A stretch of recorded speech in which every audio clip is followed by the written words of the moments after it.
जो जयराम महतो भाषा को लेकर इतना आंदोलन कर रहे हैं, लोगों को बता रहे हैं, खुद इंग्लिश से आपने पीएचडी किया। सर समझ सकते हैं, इश्क करने की उम्र में हम लोग इनकलाब कर रहे हैं, दर्द को समझिए।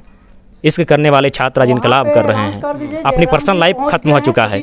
मेरा पर्सनल लाइफ लगभग ना के बराबर रहा। कई लोग बोल रहे हैं कि जयराम महतो को एक टूलकिट के रूप में यूज किया जा रहा है। अपनी खुद की ज़िंदगी और एक तरफ अगर शहादत चुनना पड़े तो मैं वचन देता हूँ अपने चैनल के माध्यम से मैं शहादत को चुनूँ। झारखंड में शुरू हुए भाषा आंदोलन के बाद एक नाम बहुत तेज़ी से उभर कर सामने आया, वह नाम है जयराम महतो का।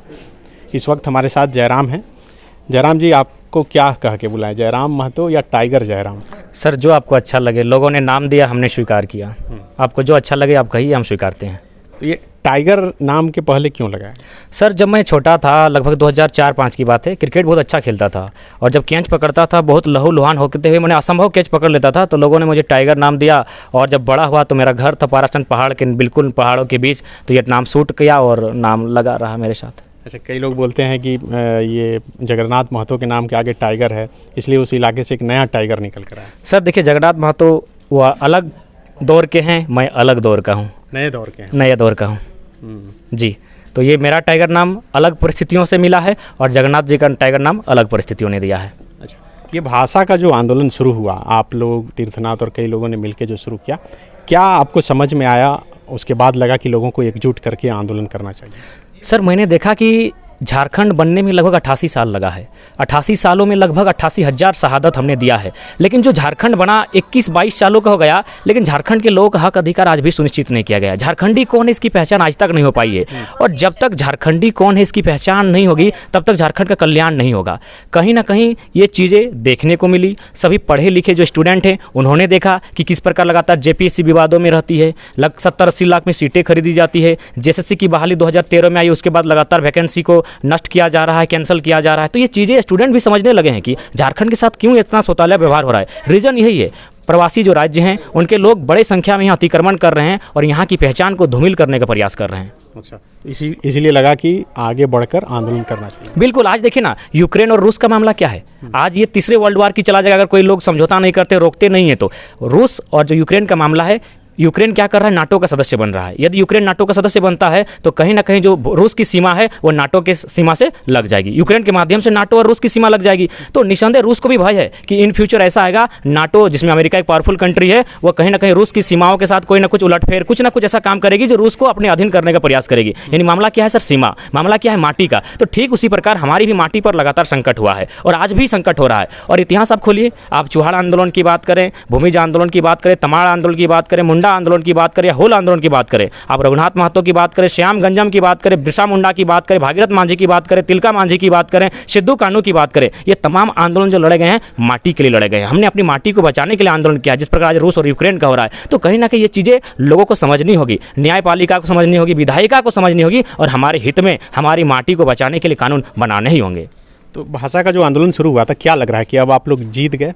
देखिए सर, अभी जीत नहीं कर सकते हैं क्योंकि अभी लड़ाई बहुत लंबी है। 1% हमें अधिकार मिला है, अभी 99% लेना बाकी है। सर मैं और एक उदाहरण देना चाहूँगा। आज जिस प्रकार हम ताइवान का नाम पढ़ते थे, नक्शे में देखते थे, तिब्बत का नाम नक्शे में देखते थे, एक पुलिस भी थी हमारी, Indian Tibet border police force, आज वो नहीं है। रीजन चाइना ने उन देशों को निगल लिया। तो ठीक उसी प्रकार हमारी पहचान को, हमारी क्षेत्रीय भाषा को, हमारी क्षेत्रीयता को, हमारी माटी को निगलने का पड़ोसी राज्यों के द्वारा लगातार निगलने का प्रयास किया जा रहा है। तो सर हम ताइवान और तिब्बत नहीं होना चाहते हैं, हम अपना झारखंड है, हम झारखंड ही रहना चाहते हैं। कृपया हमारी पहचान को ना मिटाया जाए। सभी राज्यों की अपनी सीमा है, सभी राज्यों की अपनी भाषा है, उनकी परंपराएं हैं, उनकी संस्कृति है। तुमने तैयारी कहाँ से की?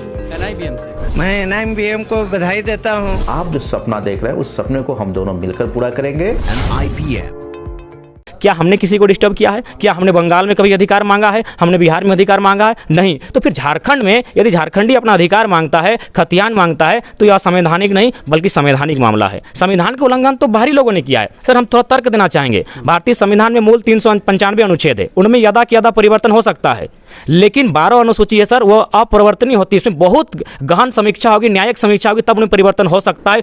लेकिन मैंने कहे न के बराबर अनुसूची में परिवर्तन हो। 12 अनुसूची में एक अनुसूची है अनुसूची 284/9 जो भूमि कानून की बात करता है, उसमें 284 कानून है। कानून नंबर 209 में CNT कानून के 6 या 7 धाराएं शामिल है, जिनमें एक धारा 46 शामिल है। वह कहती है कि झारखंड के जो लोग हैं उनका जमीन कोई गैर खतियानी नहीं खरीद सकता है। ST SC OBC की जमीन उसी की कौम का आदमी खरीद सकता है। तो ये अब बताए कि रांची में जो ST का जमीन था, धनबाद में जो ST SC OBC का जमीन था, उन पर बाहरी अतिक्रमणकारियों ने, चाहे वो कलेक्टर हो, चाहे DC हो या चाहे SP हो, चाहे कोई जज हो, उसने खरीदा कैसे? कहीं ना कहीं अगर कानून का किसी ने उल्लंघन किया है तो जो लोग कानून के रखवाले हैं उन्होंने कानून का उल्लंघन किया है, संविधान का उल्लंघन उन्होंने किया है। हम तो संविधान की बात करते हैं, हम तो लगातार न्याय की बात करते हैं, हम तो अहिंसा की बात करते हैं। आप बड़े तार्किक तरीके से हर एक बात को रखते हैं, लेकिन आपके आंदोलन में कई ऐसे लोग हैं जो ये भाषा को लेकर आंदोलन हो रहा है, भोजपुरी मगही को लेकर ऐसी भाषा का प्रयोग करते हैं कि वो लोग आहत होते हैं और फिर उधर से भी अब आंदोलन शुरू हो गया। जैसा कि वो लोग बोल रहे हैं कि 6 मार्च को जो है झारखंड बंद का आह्वान उन्होंने किया। सबसे पहले अगर किसी ने आहत करने वाली बात कही तो मैं तमाम भोजपुरी भाषी मगही भाषियों को अपने साथियों के माध्यम से मैं क्षमा मांगूंगा कि अगर किसी ने आहत वाली बात कही तो हमारी लड़ाई भोजपुरी और मगही को यहाँ कानूनी मान्यता ना देने की है। मगही भोजपुरी आप बोलते अच्छी बात है, बोलिए, लेकिन लिखित नहीं देंगे, क्योंकि ये मेरा लिखित देंगे तो फिर हमारी नष्ट हो जाएगी, हमारी जो पहचान वो नष्ट हो जाएगी। इसलिए अगर किसी ने आहत किया है तो हम क्षमा प्रार्थी हैं, लेकिन हमारी लड़ाई शुद्ध शांतिपूर्ण है, संवैधानिक है, अहिंसा के साथ है। रहा सवाल 6 तारीख का, पहली बात तो जो लोग 6 तारीख के आंदोलन में भाग ले रहे हैं, मैं उनसे विनम्र प्रार्थना करते हुए उनसे प्रश्न करूंगा कि आप जिस भूमि में रहते हैं क्या वो कानूनी है? क्या आपने कानूनी तरीके प्रक्रियाओं के साथ उस जमीन को लिया है, या फिर आपके कब्जे में है, या फिर आपने अतिक्रमण के माध्यम से लिया है? पहले आप उसका जांच कर लें, नहीं तो अगर झारखंडी अगर आपको खंगालेंगे, अगर वो RTI डालते हैं, वो अगर CNT को उखाड़ते हैं तो आप कहीं के नहीं रहेंगे। इसीलिए आप झारखंड के अधिकार को लेने दीजिए। आप कमाने के लिए आए हैं, कमाने खाने के लिए अच्छी बात है, आप रहते हैं वो भी अच्छी बात है, लेकिन आप कानून ना सिखाएं, क्योंकि झारखंडी भी आप कानून सीख गए। हम तो स्पष्ट कहेंगे, जयपाल सिंह मुंडा ने 70 साल पहले कहा था कि आप ट्राइब्स को, जंगली को कानून ना सिखाएं। ये दुनिया के सबसे लोकतंत्र गणतंत्र के लोग हैं, इनसे आप कानून और लोकतंत्र सीखिए। तो ये लोग हमें कानून ना सिखाएं, हम दुनिया के सबसे गणतंत्र लोग हैं। हमारे यहाँ मुंडा मान की व्यवस्था थी, हमारे यहाँ मांझी हड़ाम, महतो हड़ाम, हमारा एक ग्राम सभा चलती थी जहाँ इन कानूनों से सुंदर कानून हमारा था, इससे अच्छा न्याय हमारे लोग करते थे। तो कहीं ना कहीं ये लोग कानून हमें ना सिखाए। हम लोग दुनिया के सबसे पुराने कानून वाले लोग हैं, हमारा हमेशा गणतंत्र से नाता रहा है।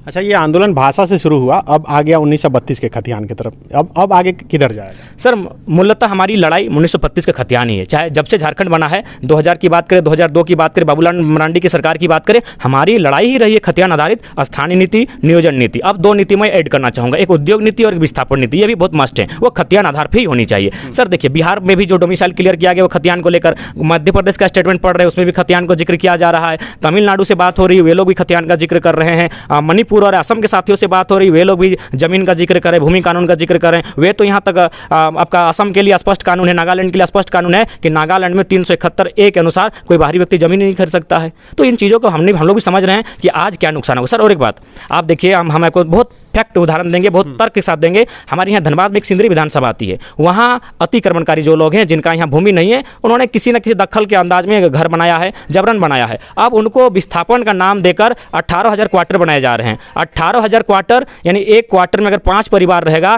तो 5 सदस्य रहेंगे तो 90,000, यानी एक विधानसभा खत्म। सर बहुत चालाकी हो रही है, बहुत साजिश हो रही है झारखंड को मिटाने की। अगर आज झारखंडी नहीं जागते हैं तो निस्संदेह जो अमेरिका में अब्राहम लिंकन से पहले जो नाइग्रो की स्थिति थी, गर्दन में उनका पट्टा बांधा होता था, आज झारखंडियों के साथ वही होने जा रहा है। मुख्यमंत्री 2 दिन पहले विधानसभा में बोले हैं कि 1932 के खतियान को लेकर हम कानूनी राय ले रहे हैं, तो आप लोग इससे संतुष्ट हैं? देखिए सर, हम अभी पूर्णतः संतुष्ट नहीं कर सकते, क्योंकि कहीं ना कहीं जो आदरणीय हमारे हेमंत बाबू है, हेमंत भैया साहब हैं, ये कहीं ना कहीं केवल आदिवासी और मूलवासी की भावना से खिलवाड़ ही कर रहे हैं। उदाहरण के लिए सर देखिए, शेरे शिवा का देहांत हो गया, झारखंड के कदावर नेता जिन्होंने विनोद बाबू एके राय गुरु जी के साथ आंदोलन किया है, लेकिन हेमंत वहां जा नहीं पाते हैं। जबकि इससे कुछ दिन महीने पहले एक प्रवासी नेता का देहांत हुआ था, पूरा परिवार गया था। पहले वो नेता जिनका देहांत उनको हम नमन करते हैं, हम मौत पर राजनीति नहीं करेंगे, लेकिन हम तर्क देंगे। वो प्रवासी नेता थे, हमारे राज्य के नहीं थे, वहाँ आप पूरे परिवार के साथ गए थे, और शेरे शिवा की अंत्येष्टि पर आप नहीं जा पाते, उनके क्रियाक्रम में आप नहीं जा पाते हैं। क्या संदेश दे रहे हैं आप? स्पष्ट है, उनका इलाज में अभाव में मौत हो जाता है। उनका गाँव में गया था, 3 किलोमीटर 2.5 किलोमीटर तक उनका गाँव अंदर है, घुटवाली में, अभी तक पक्की सड़क नहीं बन पाई है। और आप बात करते हैं एक आंदोलनकारी का घर, उसकी अब मृत्यु हो जाती है मेडिकल ना मिल पाए, मेडिकल अवस्था खराब होने के कारण, और आप किसको सुधारने की बात कर रहे हैं? दूसरी बात, हेमंत बाबू लगातार कहते हैं, इनके पार्टी के तमाम नेता कहते हैं, मंत्री कहते हैं कि हम लोग माटी के नेता हैं। तो मैं एक प्रश्न करना चाहूँगा, आप 70 लाख का क्रिकेट का मैच खेलते हैं? इतने बेवकूफ़ हैं हमारे स्टूडेंट? जी नहीं, अब हम लोग समझने लगे हैं, पढ़ने लगे हैं। आप मंत्रियों को 50 लाख का फॉर्च्यूनर देते हैं और कहते हैं हम लोग माटी से जुड़े हैं। आप 67 करोड़ में प्रस्ताव लाते हैं मंत्रियों का, 11 मंत्रियों का घर बनाने की, एक मंत्री 6 करोड़ में घर बनेगा, और आप कहते हैं माटी के नेता हैं। गलत बात है, सत्ता का केवल मजा लिया जा रहा है, ये अश्लीलता परोसी जा रही है। यहाँ स्टूडेंट भूख के कगार पर हैं, स्टूडेंट पलायन कर रहे हैं, उनकी नियुक्तियां तय नहीं हो पा रही है, वे नियोजन से वंचित हो रहे हैं और ये लोग 70 लाख में क्रिकेट खेल रहे हैं। बिल्कुल ये प्रश्न खड़ा करती है सत्ता पर, इसीलिए आज जरूरत है व्यवस्था परिवर्तन की। व्यवस्था परिवर्तन के लिए जयराम आगे आ गए हैं, क्या अपनी एक टीम खड़ा करेंगे और पॉलिटिक्स में आएंगे सीधे तौर पर? देखिए, अगर पहला बात, अभी इनके पास 2.5-3 साल का समय है झारखंड मुक्ति मोर्चा के साथ जो सरकार बनी है। अगर ये सरकार अपने वादों को पूरा करती है, यदि गांव गरीब किसान की आवाज़ को सुनती है, आदिवासी मूलवासी की आवाज़ को सुनती है, उनके हित में काम होती है, तो हम लोग आंदोलन को छोड़कर फिर अपना एग्जाम की तैयारी करेंगे, स्टूडेंट लाइफ को अपना जिएंगे। और स्टूडेंट लाइफ में ही अच्छा होता है सर, या एकदम ये लाइफ अच्छी नहीं लगती है सर, एक अपना पर्सनल लाइफ खत्म हो जा रहा है धीरे धीरे। देख रहे हैं कहीं भी मैंने एकांत नहीं रहा, नदी नाला जंगल में बैठने का समय नहीं मिल रहा है। तो कहीं ना कहीं हम चाहेंगे मेरी स्टूडेंट लाइफ, मेरा छात्र जीवन बरकरार रहे, सरकार नियम झारखंड के हित में बनाए, हमें आंदोलन करने की कोई आवश्यकता नहीं है। आप पढ़ाई लिखाई कहाँ तक की है? सर हम अभी पीएचडी के स्कॉलर हैं और मेरी पीएचडी का इम्तहान भी चल रहा है, होने वाला है, और कुछ थीसिस भी मैं लगातार लिख रहा हूँ, बहुत सारे आर्टिकल्स भी लिख रहा हूँ, सोचा हूँ कुछ उपन्यास भी लिखूंगा, और वो उपन्यास भी मेरे दर्द पे आधारित भी होंगे, क्योंकि मैंने बचपन से दर्द देखा है। मैं एक शहीद का पुत्र हूँ और मेरे पिता का रक्त बहा है झारखंड आंदोलन में, तो मैं दर्द को ही प्राथमिकता देता हूँ, दर्द पर ही लिखना मुझे पसंद है। ये इंग्लिश से शायद पीएचडी कर रहे हैं? जी सर, इंग्लिश से कर रहे हैं, इंग्लिश लिटरेचर से हम पीएचडी कर रहे हैं। तो जो जयराम महतो भाषा को लेकर इतना आंदोलन कर रहे हैं, लोगों को बता रहे हैं, खुद इंग्लिश से आपने पीएचडी क्यों की? बिल्कुल सर, क्योंकि अगर हमारी सरकार अगर कुड़माली, खोटा, संथाली, मुंडारी अगर इन भाषाओं को सुलभ करती तो मैं इन भाषाओं में पीएचडी करता, लेकिन ये भाषा विश्वविद्यालय में है ही नहीं। तो पढ़ाई को जारी रखने के लिए, अपनी पढ़ाई को पूरी करने के लिए, पीएचडी हासिल करने के लिए मैंने इंग्लिश को चुना। यदि कुड़माली, खोटा, मुंडारी, संथाली, नागपुरी, पचपरगने जो मुझे समझ में आती, और निसंदेह मुझे 4-5 भाषाएं समझ में आती है, वही कुछ संथाली भाषा भी अब संथालों के साथ रहकर समझने लगा हूं, तो अगर वो भाषाएं अवेलेबल होती विश्वविद्यालय में तो मैं पूरा वचन देता उन भाषाओं में पीएचडी करता। आप अभी लागू कीजिए, मैं दूसरी बार फिर पीएचडी करूंगा और अपनी जो क्षेत्रीय भाषाएं हैं, जो जनजातीय भाषाएं, उनमें पीएचडी करूंगा। अभी जो 9 भाषा पढ़ाई जा रही है उससे पीएचडी नहीं होता है सर, उसके स्कोप ही नहीं, कहाँ है विश्वविद्यालय में जाके देखिए ना, नहीं है सर, विनोद बिहारी विश्वविद्यालय में नहीं है। अच्छा, कोई आप 9 नहीं 9 में से किसी भाषा में पीएचडी नहीं हो रही है, आप कीजिए। तो अगर जयराम महतो उस भाषा में पीएचडी नहीं करेगा तब उसे आप कहिएगा। बिल्कुल करेंगे सर, हम दूसरी बार पीएचडी के लिए तैयार हैं, क्योंकि हम डॉक्टर एपीजे अब्दुल कलाम को मानते हैं। उन्होंने स्पष्ट कहा था कि कम से कम पीएचडी करना चाहिए, कम से कम, हालांकि हायर एजुकेशन है, लेकिन कलाम साहब कहते हैं कम से कम पीएचडी करना चाहिए। तो हम दूसरी बार पीएचडी करना चाहेंगे अपनी जनजातीय सदानी भाषा में। अच्छा जयराम जी, आपका प्रोफाइल मैं खंगाल रहा था तो देखा कि अभी जब भाषा आंदोलन से पहले आप जिला परिषद की शायद तैयारी कर रहे थे, तो वो तैयारी लग रहा है कि अब आगे बढ़ गई है। अब या तो आप विधायक की तैयारी करेंगे या सांसद की तैयारी करेंगे, जिस हिसाब से समर्थन मिल रहा है आपको। सर, जिला परिषद की तैयारी जो हो रही थी वो लगभग आज 2 साल पहले का मामला है, भाषा से उसको कनेक्ट ना किया जाए। और ये जनता की मांग थी कि तुम पढ़ाई भी करना और कम से कम जिला स्तर में हमारे जो सुविधाएं हैं, जो हमारे साथ अन्याय हो रहा है, उसको जिला पटल पर जाकर रखना बातों को, तुम अच्छा बातों को रखते हो।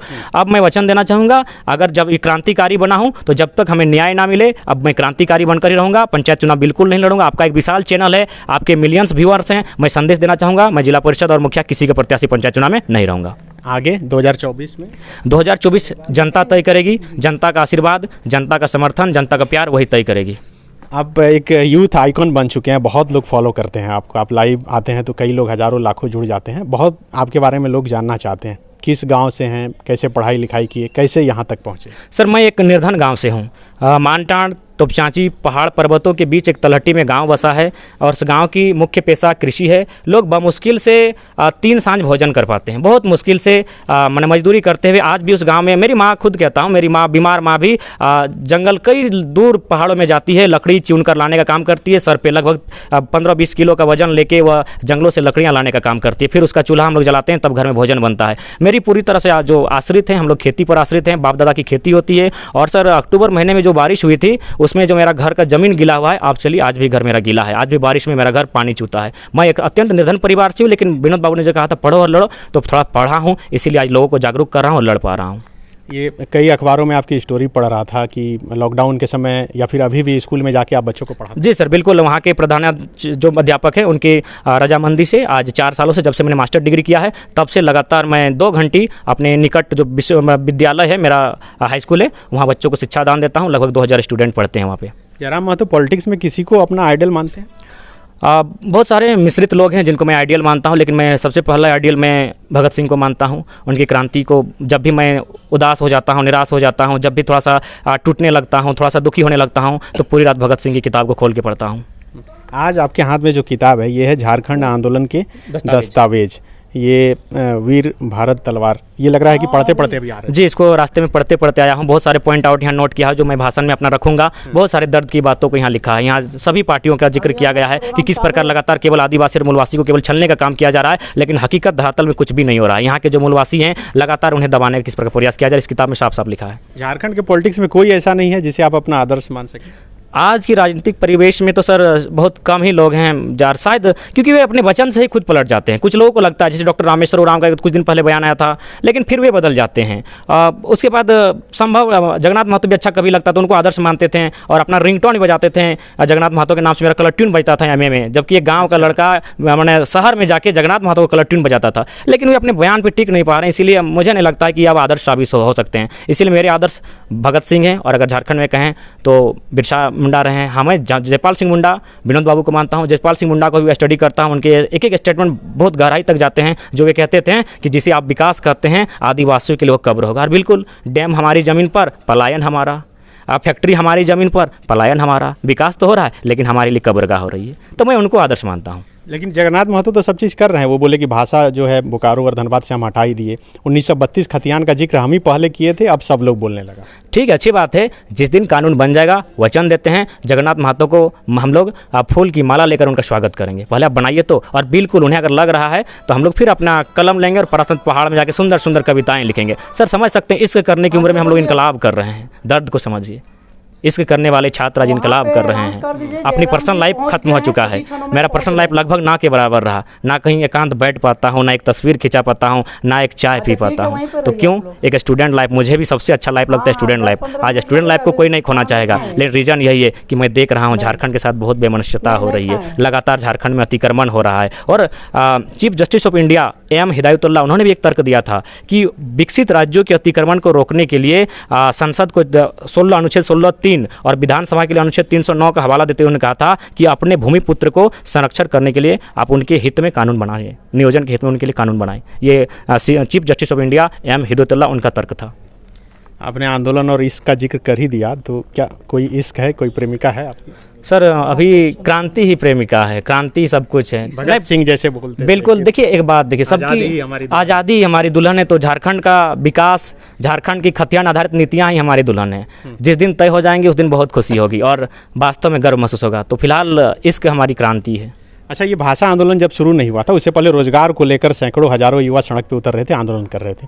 रोजगार का मुद्दा गायब हो गया। अब है कि नौकरी है ही नहीं, लेकिन फिर भी भाषा का आंदोलन चल रहा है।